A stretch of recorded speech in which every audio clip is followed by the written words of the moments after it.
ಹಸುರಿನ ಬನಸಿರಿಗೆ ಒಲಿದು ಸೌಂದರ್ಯ ಸರಸ್ವತಿ ಧರೆಗಿಳಿದು ಆಹಾ ಓಹೋ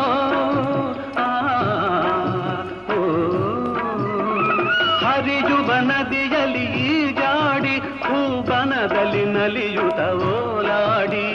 ಚೆಲುವಿನ ಬಲೆಯ ಬೀಸಿದಳು ಈ ಗಂಧದ ಗುಡಿಯಲ್ಲಿ ನೆಲೆಸಿದಳು ಇದು ಯಾರ ತಪಸ್ಸಿನ ಫಲವೋ ಈ ಕಂಗಳು ಮಾಡಿದ ಪುಣ್ಯವೋ ಓಹೋ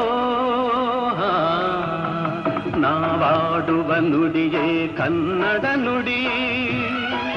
ನಾವಿರುವ ತಾಣವೇ ಗಂಧದ ಗುಡಿ ಅಂದದ ಗುಡಿ ಗಂಧದ ಗುಡಿ ಚಂದದ ಗುಡಿ ಶ್ರೀಗಂಧದ ಗುಡಿ ಆಹಾ ಆಹಾ